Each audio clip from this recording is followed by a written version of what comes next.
Hai semuanya, selamat hari Minggu teman-teman remaja. Bertemu kembali dalam kebaktian online remaja GKI Maulana Yusuf. Bagaimana kabar teman-teman sekalian? Semoga kita dalam keadaan sehat dan tidak kekurangan sesuatu apapun. Hari ini untuk mulai kebaktian kita, mari kita mengucap syukur kepada Tuhan Yang Maha Esa untuk kehidupan yang telah Ia berikan, untuk keluarga, untuk teman-teman, dan untuk semua yang telah Ia berikan kepada kita semua. Mari kita memulai kebaktian hari ini dengan rasa syukur dan penuh sukacita dan menyanyikan lagu Bersyukurlah kepada Tuhan.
Saudara-saudara, pertolongan kita adalah dari Tuhan yang menjadikan langit dan bumi.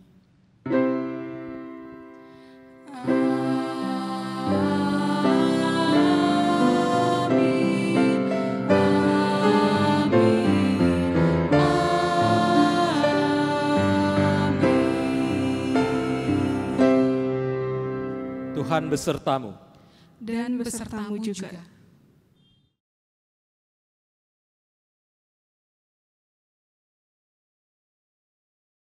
Teman-teman remaja, kurang lebih sudah 8 bulan kita melakukan seluruh aktivitas kita dari rumah.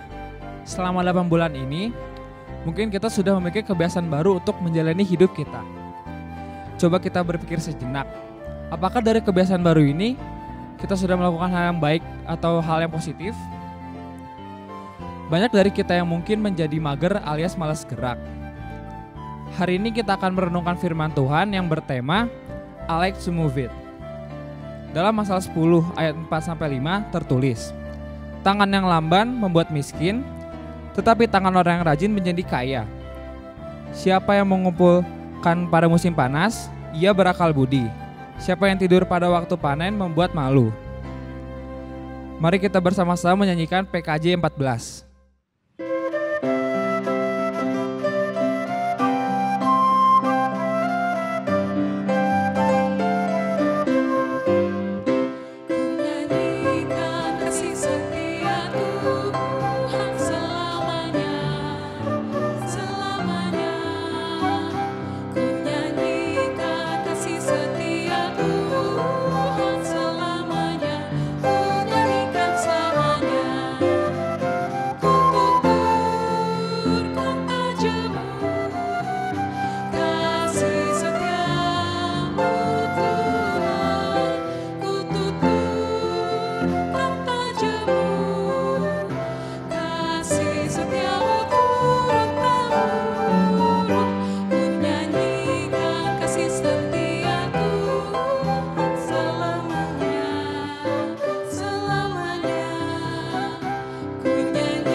Teman-teman, bagaimanakah cara hidup kita dalam keseharian bersama keluarga dan orang-orang di sekitar kita?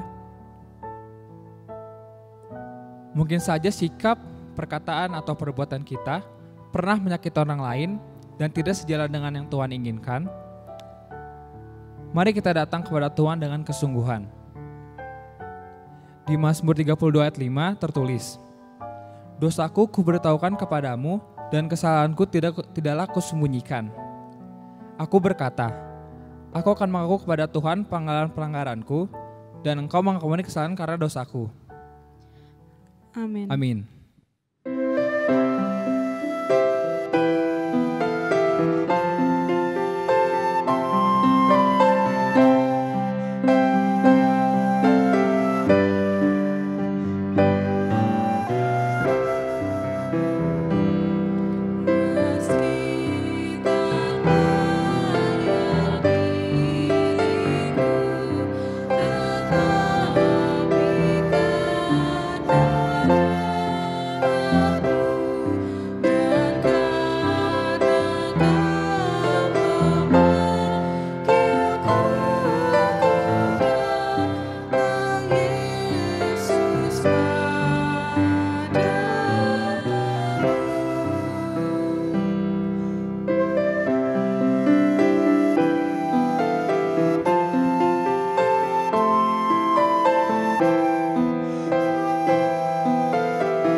Anugerah pengampunan diberikan Allah kepada setiap kita yang dengan rendah hati mau mengakui segala dosa kita dan mau untuk memperbaiki diri.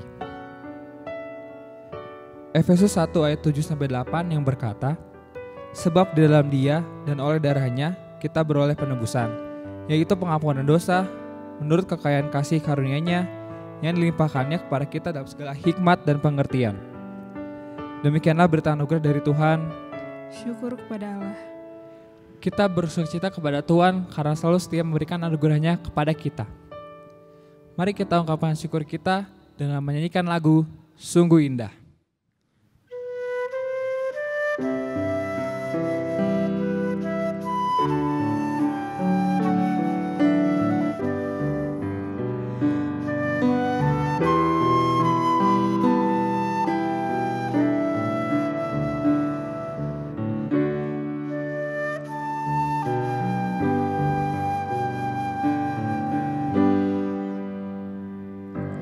Kemanakah aku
Saudara-saudara, sebelum kita bersama-sama mendengarkan pemberitaan firman Tuhan, marilah kita berdoa. Bapa Surgawi, kami bersyukur kepadamu Tuhan, atas cinta kasih-Mu Engkau senantiasa membimbing dan menolong kami, sehingga Tuhan kami boleh menghadapi kehidupan dengan lebih kreatif, lebih kuat, dan juga lebih bijak. Dan sekarang Tuhan kami hendak mendengarkan sabda-Mu, kiranya Tuhan berfirman kepada kami, dan Tuhan kuatkan kami semua, sehingga firman-Mu boleh menjadi pelita bagi kaki kami, dan suluh bagi jalan kami. Amin. Pembacaan Alkitab pada ibadah pagi hari ini diambil dari Amsal 6, ayat 6-11. Demikian bunyinya, hai pemalas, pergilah kepada semut, perhatikanlah lakunya, dan jadilah bijak. Biarpun tidak ada pemimpinnya, pengaturnya atau penguasanya, ia menyediakan rotinya di musim panas dan mengumpulkan makanannya pada waktu panen. Hai pemalas, berapa lama lagi engkau berbaring? Bilakah engkau akan bangun dari tidurmu? Tidur sebentar lagi, mengantuk sebentar lagi, melipat tangan sebentar lagi untuk tinggal berbaring. Maka datanglah kemiskinan kepadamu seperti seorang penyerbu dan kekurangan seperti orang yang bersenjata. Demikianlah firman Tuhan, yang berbahagia adalah mereka yang mendengarkan firman Tuhan dan yang memegangnya di dalam kehidupannya sehari-hari. Haleluya.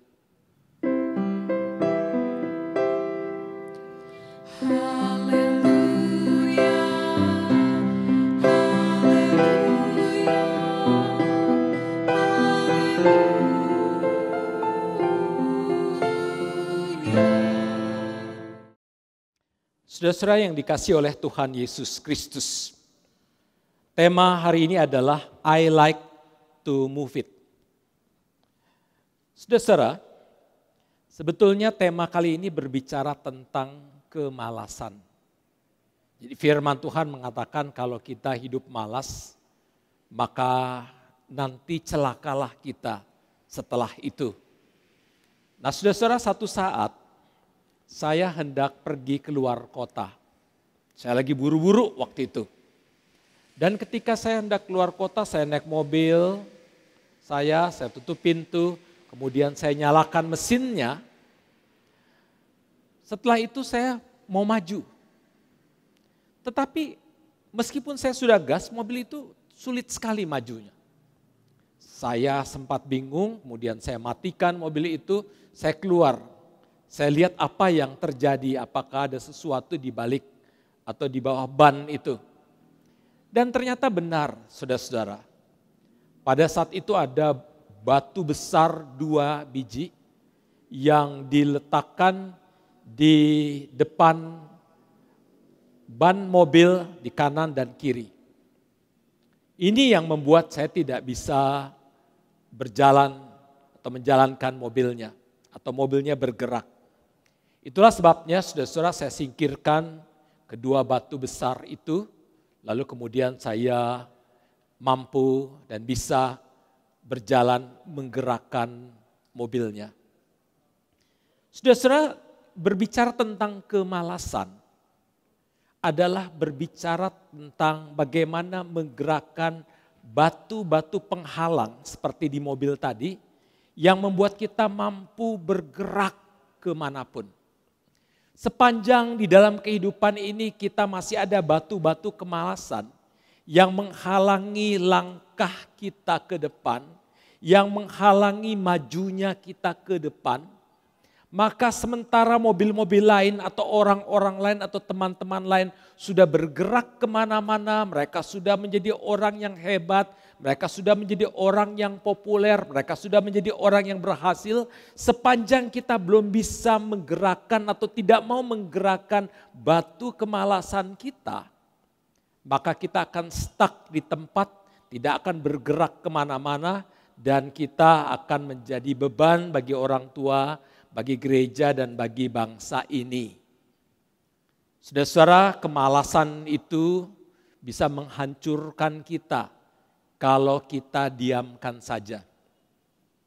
Ada dua jenis kemalasan, saudara-saudara.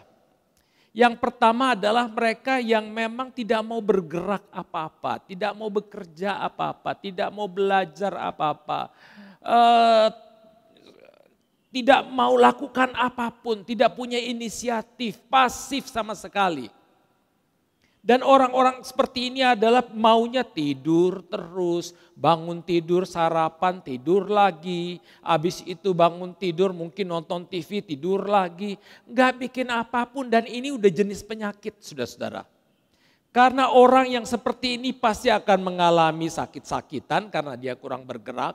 Tetapi yang terpenting adalah orang seperti ini yang kurang inisiatif seperti ini adalah orang yang tidak berguna sama sekali bagi kehidupan keluarganya, bagi dirinya sendiri juga, bagi gereja dan bagi masyarakat. Orang-orang seperti ini saudara-saudara yang sebetulnya harus ditopang, ditolong, dimotivasi agar supaya mereka mampu membuang batu-batu kemalasan yang menguasai mereka. Kemalasan yang kedua adalah saudara-saudara orangnya mungkin tidak malas, tetapi kurang atau tidak mampu menentukan prioritas. Dia menempatkan prioritas yang salah. Seringkali dia mungkin terlalu banyak bermain HP dalam konteks media sosial, lihat sana, lihat sini, tetapi nggak ada hubungannya dengan kemampuan untuk mengembangkan diri kemana-mana. Dia sibuk untuk hal-hal yang tidak penting. Sibuk untuk hal-hal yang remeh-temeh yang tidak berguna apapun. Dan efeknya dia akan sama jatuh di dalam kehancuran. Saudara-saudara kita tidak mau kita mengalami kehancuran yang luar biasa. Karena kemalasan kita, karena tidak mau bergerak, karena pasif, tidak mau memikirkan sesuatu secara kreatif atau karena tidak bisa fokus pada satu pekerjaan atau satu hal yang membuat kita bisa berkembang dan meningkatkan diri. Nah saudara-saudara saya belajar banyak sebetulnya di dalam kehidupan ini dari banyak orang lain di dunia ini. Anda pasti kenal dengan Ronaldo, seorang pemain sepak bola yang sangat luar biasa. Ronaldo ini konon katanya dia orang yang sebetulnya kurang memiliki bakat.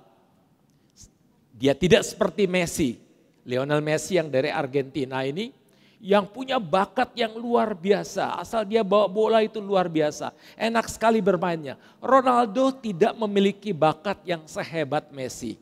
Tetapi mereka berdua ini, antara Ronaldo dan Messi ini, itu pemain yang sama-sama terbaik di dunia. Orang mencoba membandingkan kedua pemain yang hebat ini, yang satu berbakat, yang satu kurang berbakat. Dan orang masih pro kontra siapa sebetulnya yang terbaik.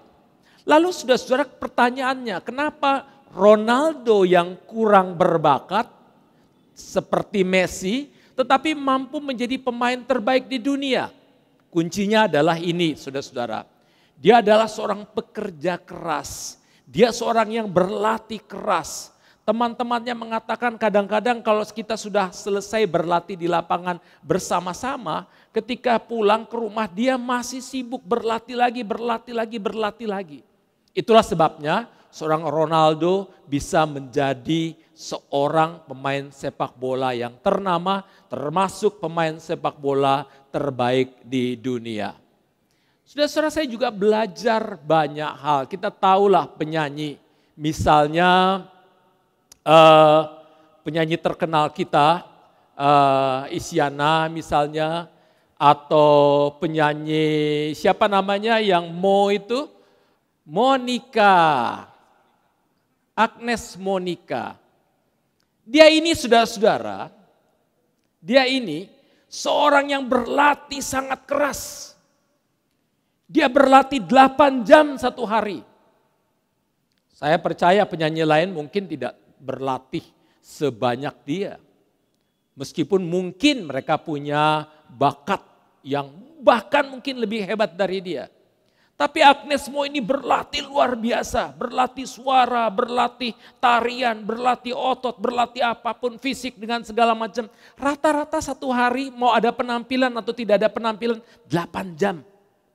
Anda bisa bayangkan saudara-saudara, efeknya apa? Dia menjadi penyanyi yang terkenal, mendapatkan banyak sekali award, hadiah-hadiah, bahkan dia menjadi penyanyi yang termasuk di dalam menembus internasional. Karena apa saudara-saudara? Berlatih, fokus. Mau kerja keras. Orang seperti Isyana maupun orang seperti Agnesmo ini, orang yang mampu meminggirkan, orang yang mampu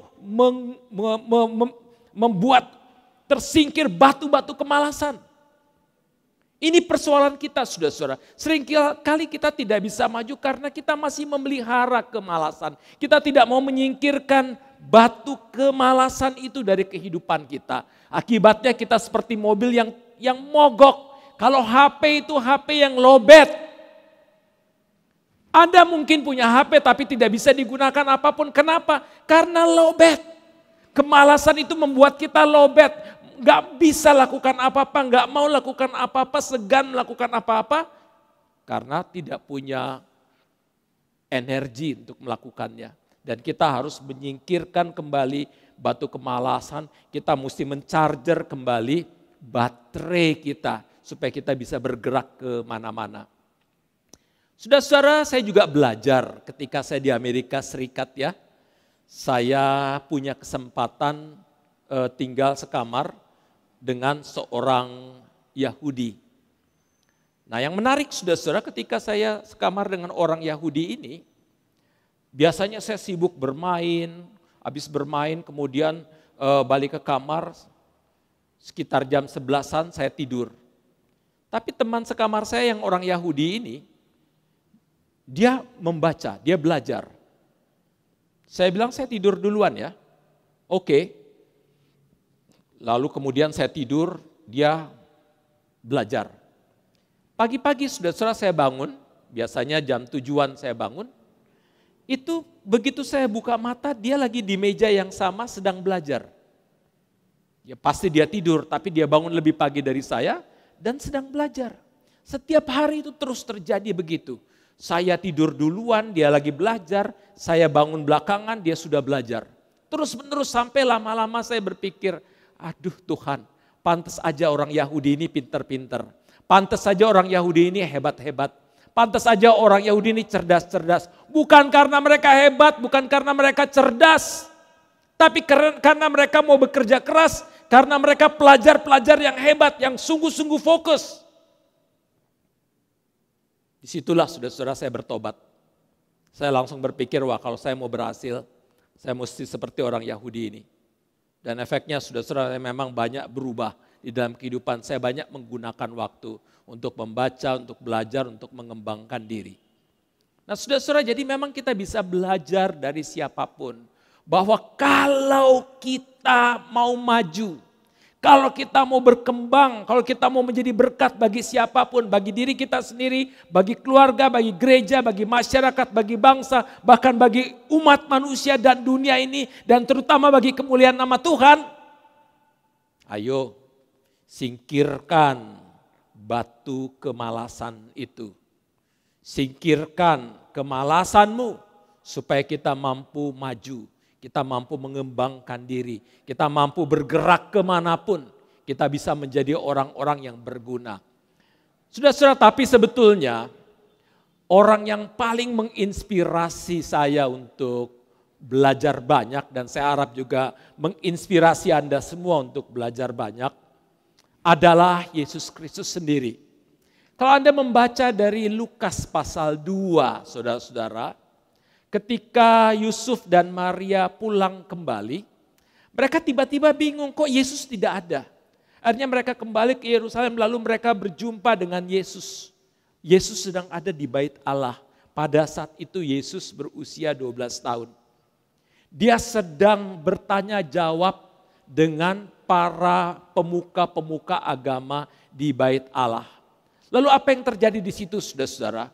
Para pemuka agama ini bahkan kitab Injil Lukas mengatakan semua orang yang bercakap-cakap dengan Yesus pada saat itu heran melihat kecerdasan Yesus. Pada usia 12 tahun, dia cerdasnya luar biasa. Dan saya percaya saudara-saudara, kenapa dia cerdas? Kenapa dia tahu segala macam? Kenapa dia mampu berdebat atau berdialog dengan para pemuka agama? Karena dia banyak belajar, karena dia banyak membaca, karena dia betul-betul fokus untuk menumbuhkan dirinya, memajukan dirinya.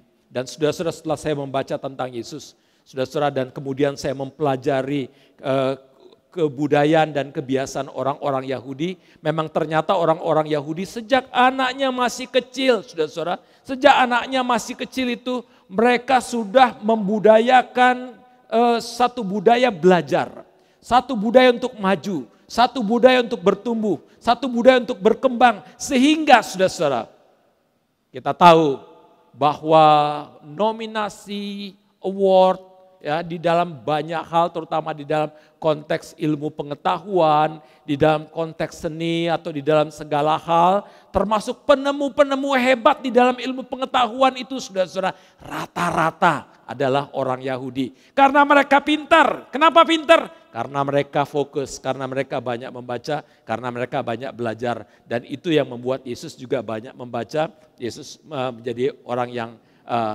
yang sangat cerdas, yang membuat banyak orang menjadi terkagum-kagum. Saudara-saudara, kalau kita malas, kita menghancurkan diri kita sendiri. Kita enggak menjadi berkat bagi siapapun. Kita harus, ayo bangkit, ayo maju. Saya harus bisa berkembang, saya harus bisa bertumbuh, saya harus bisa menjadi orang yang berhasil, saya harus bisa fokus. Saya harus tahu mana yang penting, mana yang tidak penting. Saya harus bisa mengembangkan diri setinggi-tingginya, sehebat-hebatnya. Hanya dengan begitu saudara-saudara, hanya ketika kita pintar, kita cerdas, tapi juga kita punya spiritualitas yang dalam, tapi kita juga punya kasih yang luar biasa hebat, maka kita akan sungguh-sungguh menjadi berkat bagi siapapun. Bagi diri kita, bagi keluarga kita, bagi masyarakat dan bagi bangsa, dan terutama bagi kemuliaan nama Tuhan. Tapi kalau kita tetap mempertahankan kemalasan kita, kita sebetulnya sedang menghancurkan diri kita sendiri dan kita tidak akan menjadi berkat bagi siapapun. Kita tinggal pilih, saudara-saudara. Kita mau membiarkan diri kita tetap terhambat oleh batu kemalasan kita, atau kita minta, sekarang aku harus singkirkan, buang batu kemalasan itu.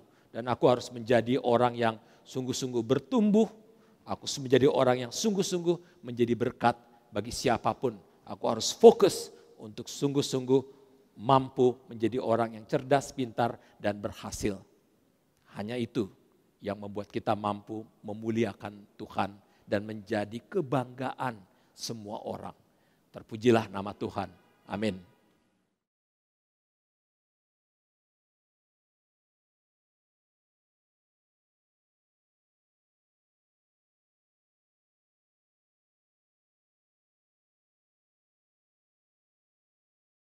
Marilah kita menghayati kesatuan iman kita dengan semua orang percaya di seluruh dunia sejak zaman dahulu, kini, dan yang akan datang dengan mengucapkan pengakuan iman rasuli yang berbunyi demikian.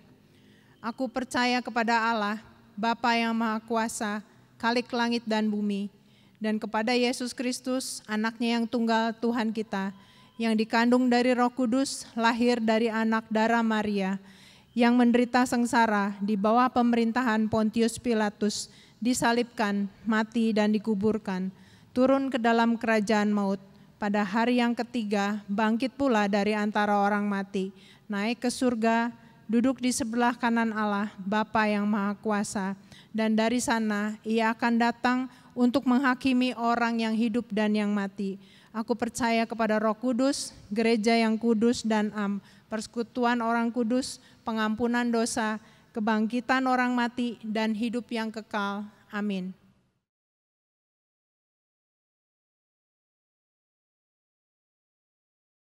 Saudara-saudara, mari kita naikkan doa syafaat. Bapa Surgawi, kami bersyukur kepadamu ya Tuhan, bahwa Engkau mengingatkan kami semua, remaja-remajamu, bahkan setiap orang di antara kami, agar supaya kami memanfaatkan waktu dengan sebaik mungkin. Jangan biarkan waktu kami berlalu sia-sia ya Tuhan.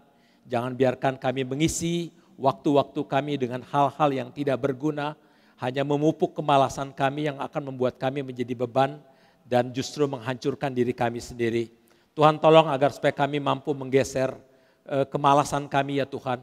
Kami mampu untuk mengenyahkan semua kemalasan kami, sehingga kami mampu sungguh-sungguh Bapa mengembangkan diri, kami mampu menjadi anak-anak remaja yang cerdas, yang mampu menjadi berkat bagi siapapun. Hamba berdoa Tuhan untuk para remajamu, tolong mereka di tengah-tengah berbagai pergumulan apapun yang mereka hadapi, baik di dalam kehidupan keluarga, baik di dalam kehidupan pribadi mereka, baik dalam hubungan dengan sekolah atau pelajaran-pelajaran mereka. Tuhan tolong, Tuhan kuatkan, dan biarlah mereka boleh mengalami di tengah-tengah berbagai tantangan pergumulan apapun ya Tuhan, mereka mengalami kasih Tuhan, penyertaan Tuhan, dan pertolongan Tuhan, sehingga ya Tuhan sejak muda ini mereka mampu menjadi berkat, menjadi saluran berkat Tuhan bagi siapapun. Bapa, kami juga berdoa ya Tuhan, kiranya Engkau hindarkan mereka dari segala macam bahaya apapun termasuk COVID-19 ini. Tuhan tolong agar supaya dimanapun mereka berada, mereka boleh dilindungi oleh Tuhan, mereka juga boleh tetap hidup dengan protokol yang baik, sehingga sungguh-sungguh Bapa, mereka boleh terhindar dari ancaman apapun Tuhan, dan biarlah hidup mereka boleh sungguh-sungguh mengalami kasih dan cinta Tuhan.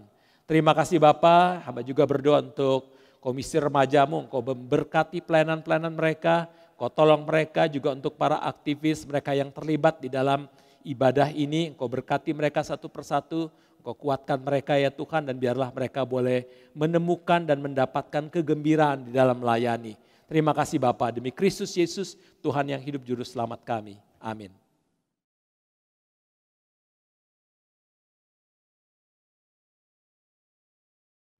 Tuhan sudah memberikan begitu banyak hal dalam hidup kita. Berkat-Nya tak terhitung jumlahnya. Untuk itu, marilah kita menaikkan syukur kepada-Nya melalui persembahan.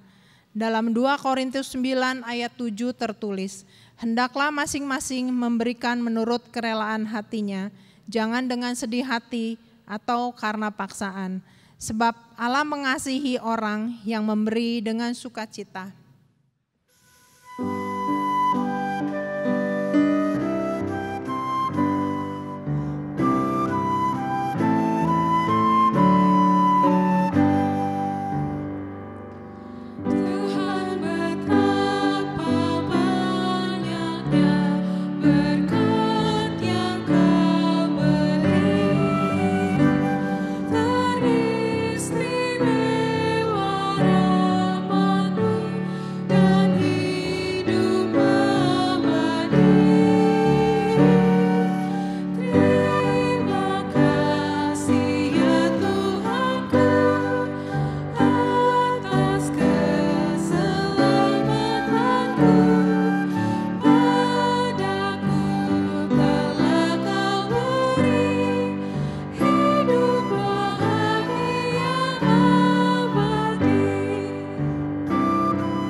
Saudara-saudara, marilah kita hantarkan persembahan ini dalam doa. Tuhan Yesus Kristus, inilah ucapan syukur kami atas segala berkat yang sudah Engkau berikan dan kami terima. Biarlah persembahan ini boleh jadi berkat buat gereja dan sesama kami. Berkati juga para remaja dalam studinya, sehingga mereka boleh meraih apa yang dicita-citakannya. Terima kasih Tuhan, dalam nama Tuhan Yesus kami naikkan doa ini, amin.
Sudah serahkanlah hatimu kepada Tuhan. Kami mengarahkan hati kami kepada Tuhan. Jadilah saksi Kristus. Syukur kepada Allah. Terpujilah Tuhan. Kini dan selamanya. Saudara-saudara, pulanglah dengan damai sejahtera dan menjadi berkat dimanapun Anda berada. Terimalah berkatnya. Anugerah dan sejahtera dari Allah Bapa dan kasih Tuhan Yesus Kristus serta persekutuan dengan Roh Kudus senantiasa menyertai kehidupan saudara dari sekarang sampai selama-lamanya.